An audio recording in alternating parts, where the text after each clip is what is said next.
खुदा की मोहब्बत, क्योंकि खुदा ने दुनिया से ऐसी मोहब्बत रखी कि उसने अपना इकलौता बेटा बख्श दिया, ताकि जो कोई उस पर ईमान लाए हलाक ना हो बल्कि हमेशा की ज़िंदगी पाए।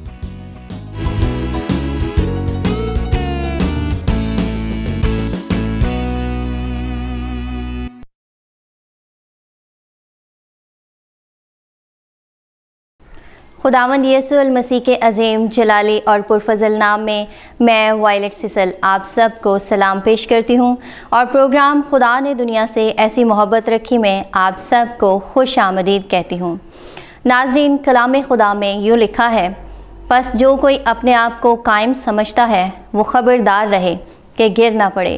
तुम किसी ऐसी आजमाइश में नहीं पड़े जो इंसान की बर्दाश्त से बाहर हो, और खुदा सच्चा है, वो तुमको तुम्हारी ताकत से ज़्यादा आजमाइश में ना पड़ने देगा, बल्कि आजमाइश के साथ निकलने की राह भी पैदा कर देगा ताकि तुम बर्दाश्त कर सको। इस सबब से ए मेरे प्यारो, बुत परस्ती से भागो। मैं अक्लमंद जान कर तुमसे कलाम करता हूँ, जो मैं कहता हूँ तुम आप उसे परखो। आइए नाज़रीन, हम बुत परस्ती से भागें और पूरे दिल, जान और अक्ल से कलाम खुदा पर भरोसा करें और इस वक्त मिसरूफ जॉर्डन की खूबसूरत आवाज़ में ये गीत सुनें।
जी नाज़रीन, आपने ये गीत सुना। मैं उम्मीद करती हूँ कि खुदावंद की ये सिताइश आपके लिए बरकत का बाइस हुई है।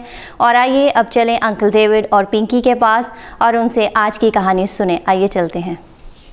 हमारे प्यारे और नन्हे मुन्ने नाज़रीन, मैं पिंकी और अंकल डेविड मसीह यीशु के मुकद्दस और मीठे नाम में आप सबको सलाम पेश करते हैं। और हमारी दुआ है कि हम सब यूं ही मिलजुल कर एक दूसरे से सीखते और सिखाते रहें और रोज बरोज रूहानी तरक्की करते जाएं और खुदा की कुर्बत में बढ़ते चले जाएं। बिल्कुल ठीक कहा पिंकी बेटा, ताकि हम खुदावंद यीशु मसीह की आमद पर उसके साथ जाने के लिए तैयार हो जाएं। बिल्कुल नाज़रीन, और साथ ही साथ आपसे ये भी दरख्वास्त है कि हमारी कहानियों के मुतालिक भी अपनी राय का इजहार कीजिए। हाँ जी, ताकि हमें मालूम होता रहे कि हम आप तक कलामे खुदा पहुंचाने की कोशिश में किस हद तक कामयाब हो रहे हैं या नहीं। जी हाँ नाज़रीन, ज़रूर कॉल कीजिए या हमें मैसेज भी कर सकते हैं आप। अंकल डेविड, अब आज की कहानी के बारे में भी बता दीजिए। हाँ जी जरूर पिंकी बेटा, हमारी आज की कहानी का नाम है खुदा यूसुफ और उसके खानदान को बचाता है। इसका क्या मतलब हुआ? क्या यूसुफ और उसका खानदान किसी मुसीबत में मुब्तला थे? नहीं पिंकी बेटा, वो उस वक्त तो मुसीबत में नहीं थे। तो फिर? बेटा जी, कई सालों के बाद पूरे मुल्क में एक आफत नाज़िल होने को थी। अच्छा, तो खुदा उस आफत से उनको बचाता है। हाँ जी पिंकी बेटा, लेकिन खुदा चूँकि माजी, हाल और मुस्तकबिल का खुदा है, वो जानता था कि आने वाले वक्त में कौन सी आफत नाज़िल होने को थी। अगर खुदा जानता था तो फिर खुदा ने क्या किया? बेटा जी, खुदा ने कई साल पहले ही मंसूबा बनाया और उस पर अमल करना शुरू कर दिया। अच्छा अंकल डेविड, वो कौन सी आफत थी जो नाजिल होने को थी? बेटा जी, पूरे मुल्क में बहुत सख्त कहत होने को था। कहत? इससे क्या मुराद है अंकल डेविड? बेटा जी, कहत के दौरान बारिश के ना होने के सबब से जमीन अपनी पैदावार नहीं देती और गल्ला के ना होने के बायस लोग भूखे मरने लगते हैं। ओह अंकल डेविड, ऐसी मुसीबत पूरे मुल्क में आने वाली थी तो खुदा ने कोई इंतजाम ना किया? बेटा जी, यही सब कुछ तो हम आज की कहानी में देखेंगे कि खुदा ने किस तरह कई साल पहले से ही यूसुफ और उसके खानदान को बचाने का इंतजाम करना शुरू कर दिया था। अच्छा जी। हाँ जी। तो आइए नाज़रीन, ये कहानी सुने। बहुत सालों बाद याकूब जब उम्र रसीदा हो गया तो उसने अपने सबसे प्यारे बेटे यूसुफ को अपने बड़े भाइयों की खैरियत मालूम करने को भेजा, जो दूर अपने रेवड़ की देखभाल कर रहे थे। यूसुफ के भाई उससे नफरत करते थे क्योंकि उनका बाप उससे ज्यादा मोहब्बत रखता था। नीज यूसुफ ने ख्वाब भी देखा था कि वो उनका हुक्मरान होगा। जब यूसुफ अपने भाइयों के पास पहुंचा तो उन्होंने उसे अगवा करने के बाद ताजरों के हाथ बेच दिया। इससे पहले कि यूसुफ के भाई घर लौटते, उन्होंने यूसुफ के लिबास को बकरी के खून में डुबोया और ये लिबास अपने बाप को दिखाया कि यूसुफ को किसी जंगली जानवर ने मार डाला है। याकूब बहुत अफसुर्दा हो गया। गुलामों के ताजर यूसुफ को मिस्र ले गए। मिस्र एक बहुत बड़ा और ताकतवर मुल्क था जो दरियाए नील के किनारे वाक़ था। गुलामों के ताजरों ने यूसुफ को एक हुकूमती अफसर के हाथ गुलाम की हैसियत से बेच दिया। यूसुफ ने अपने मालिक की बहुत खिदमत की और खुदा ने यूसुफ को बरकत दी। यूसुफ के आका की बीवी उससे हम आगोश होना चाहती थी, लेकिन यूसुफ ने खुदा के खिलाफ गुनाह करने से इनकार कर दिया। वो सख्त नाराज हो गई और यूसुफ पर ऐसा झूठा इल्जाम लगाया कि उसे जेल जाना पड़ा। जेल में भी वो खुदा के साथ वफादार ही रहा और खुदा ने उसे खूब बरकत बख्शी। 2 साल बेगुनाह होने के बावजूद वो कैद खाना में रहा। एक रात मिस्र के बादशाह फिरौन ने 2 ख्वाब देखे जिन्होंने उसे बहुत परेशान कर दिया। उसके तमाम मुशीर भी उसे इसका मतलब ना बता सके। खुदा ने यूसुफ को ख्वाबों की ताबीर करने की काबिलियत बख्शी थी। सो फिरौन ने कैद खाना से यूसुफ को बुलवाया। यूसुफ ने उसके ख्वाबों की ताबीर की और कहा, खुदा गल्ला के अर्जानी के 7 साल भेजने को है, जिसके बाद 7 साल कहत के होंगे। फिरौन यूसुफ से इतना खुश हुआ कि उसने उसे सारे मुल्क मिस्र का मुख्तार बना दिया। यूसुफ ने लोगों से कहा कि अर्जानी के 7 सालों के दौरान बड़ी मिकदार में खुराक जमा करें। फिर यूसुफ ने कहत के 7 साल शुरू होने पर वो खुराक लोगों को बेची ताकि उनके पास खाने को खुराक हो।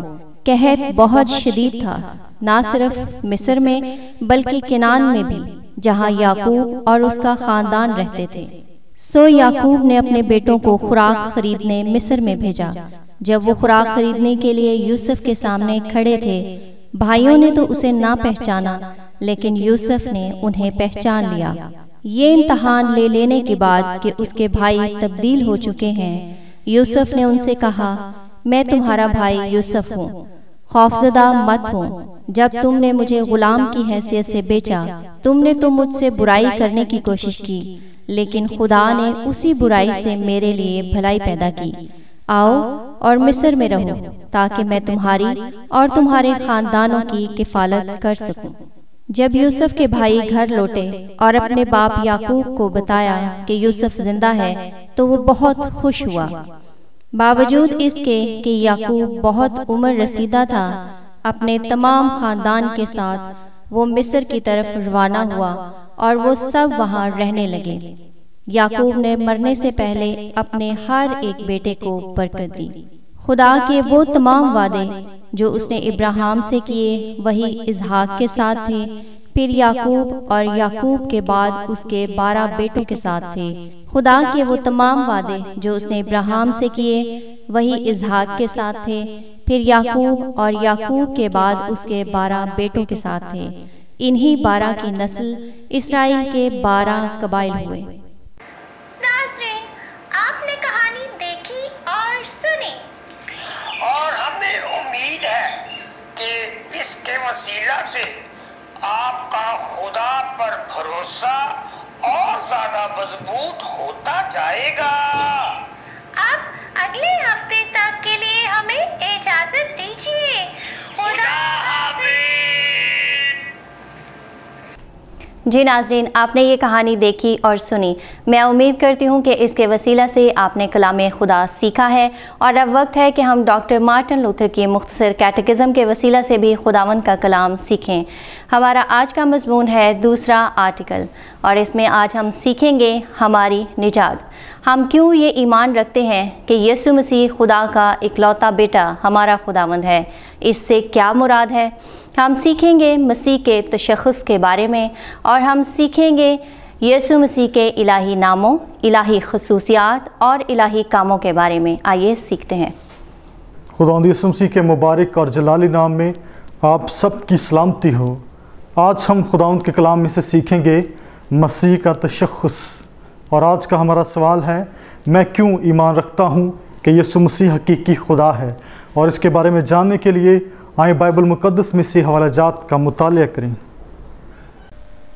पहला यूहन्ना 5 बाब 20 आयत।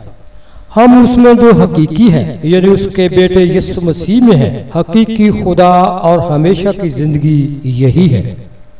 रोमियो 9 बाब 5 आयत। मसीह जो सबके ऊपर और खुदाए मामूद है। मत्ती 1 बाब 23वीं आयत। देखो एक कंवारी हामला होगी और बेटा जनेगी और उसका नाम इमानुएल रखेंगे, जिसका तर्जमा है खुदा हमारे साथ। लूका 2 बाब 11वीं आयत। आज दाऊद के शहर में तुम्हारे लिए एक मुनज्जी पैदा हुआ है, यानी मसीह खुदावन। दूसरा पत्रस पहला बाब 17 आयत। उसने खुदा बाप से उस वक्त इज्जत और जलाल पाया जब उस अफजल जलाल पे से उसे ये आवाज आई कि ये मेरा प्यारा बेटा है जिससे मैं खुश हूं। यूहन्ना 3 बाब 16वीं आयत। खुदा ने दुनिया से ऐसी मोहब्बत रखी कि उसने अपना इकलौता बेटा बख्श दिया। यूहन्ना 20 बाब 28वीं आयत। तुम्हारे जवाब में उससे कहा, ऐ मेरे खुदावन, ऐ मेरे खुदावन। मत्ती 16वां बाब 16वीं आयत। शमौन पतरस ने जवाब में कहा, तू जिंदा खुदा का बेटा मसीह है। हमने खुदावंद के कलाम में से सीखा, मैं ईमान रखता हूँ कि यीशु हकीकी खुदा है, क्योंकि बाइबल उसे खुदा कहती है। और मज़ीद जानेंगे खुदावंद के कलाम में से।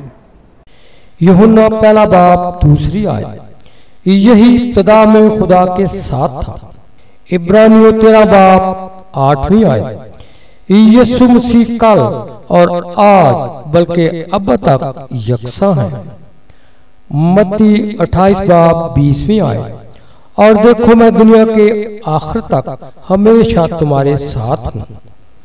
मत्ती 28 बाब 18वीं आयत। आसमान और जमीन का कुल इख्तियार मुझे दिया गया है। यूहन्ना 21 बाब 70वीं आयत। ऐ खुदावन, तू तो सब कुछ जानता है। हमने खुदावंद के कलाम में से सीखा, मैं ईमान रखता हूँ कि यीशु हकीकी खुदा है। वह ऐसे काम करता है जो सिर्फ खुदा कर सकता है। और इसके बारे में मज़ीद जानने के लिए बाइबल मुक़द्दस में से हवाला जात का मुतालिया करेंगे। यूहन्ना पहला बाब 3 आयत। सब चीजें उसके वसीला से पैदा हुई। इब्रानियों पहला बाब 3 आयत। बेटा उसके जलाल का पर तो और उसकी जात का नक्श होकर सब चीजों को अपनी कुदरत के कलाम से संभालता है। यूहन्ना 2 बाब 1 आयत से 11वीं आयत। यीशु ने पानी को मैं बनाया। यूहन्ना 5 बाब 17 से 26वीं आयत। यीशु ने मफलूज को शफा दी। मत्ती 8 बाब 23 से 27वीं आयत।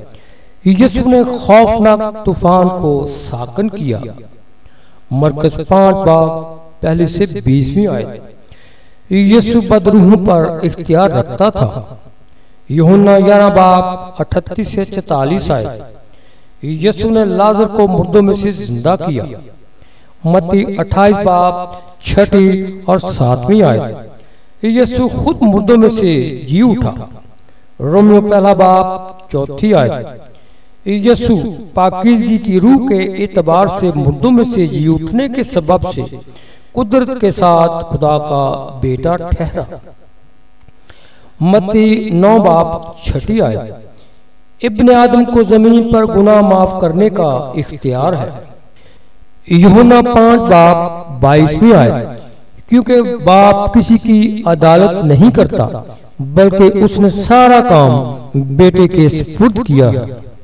हमने खुदावंद के कलाम में से सीखा, मैं ईमान रखता हूँ कि यीशु हकीकी खुदा है, क्योंकि बाइबल मुझे बताती है कि उसकी खुदा की तरह इज़्ज़त करें। हमने खुदावंद के कलाम में से पढ़ा, सुना और सीखा। मेरी दुआ है इस कलाम के वसीला से खुदावंद आप सबको बरकत दे। आमीन। नाज़रीन, मैं खुदावंद की शुक्रगुजारी करती हूँ कि खुदावंद हमें अपनी खिदमत के लिए चुन लेता है और हमें एक दूसरे के लिए बरकत का बायस बनाता है और हमें इस लायक करता है कि हम खुदावंद का अजीम नाम एक दूसरे को बता सकें, एक दूसरे तक पहुंचा सकें। और मैं खुदावंद की ख़ास तौर पर शुक्रगुजारी करती हूं आपके उस एतमाद और भरोसे के लिए जो आप हम पर रखते हैं और जिसके वसीला से आप अपनी दुआ या दरख्वास्तें हमें भेजते लिखते रहते हैं। और हमारी वो सारी दरख्वास्तें जो खुदावंद ने सुनी और कबूल की, इसके लिए उसी की हम्दो सना और सिताइश हो। और मेरे वो भाई और बहन जो अभी तक अपनी दुआओं के जवाब पाने के मुंतज़िर हैं, मैं उनसे ये कहना चाहती हूँ कि कलाम खुदा में लिखा है कि हर चीज़ का एक मौका और हर काम का जो आसमान के नीचे होता है एक वक्त है। खुदावंद आपको वक्त पर मुहैया करेगा, आप परेशान और मायूस ना हो। जी नाज़रीन, आपने हमारा आज का ये प्रोग्राम देखा और सुना। मैं उम्मीद करती हूँ कि हमारी आज की ये कोशिश आपके लिए बरकत का बायस हुई है। और अब प्रोग्राम के इख्तिताम पर मेरी आपसे ये दरख्वास्त है कि प्रोग्राम को मज़ीद बेहतर करने के लिए आप अपनी कीमती राय हमें ज़रूर दीजिए, हमें ज़रूर लिखिए। हमारा पता है confessional evangelical Lutheran church 26 Ravi block, Shadman town, Sahiwal, Pakistan. Calls और मैसेजेस के लिए हमारा फ़ोन नंबर है 0302789173। आप अपना ख्याल रखिएगा। खुदावंद आपको ढेरों बरकतों से माला माल करें। आमीन।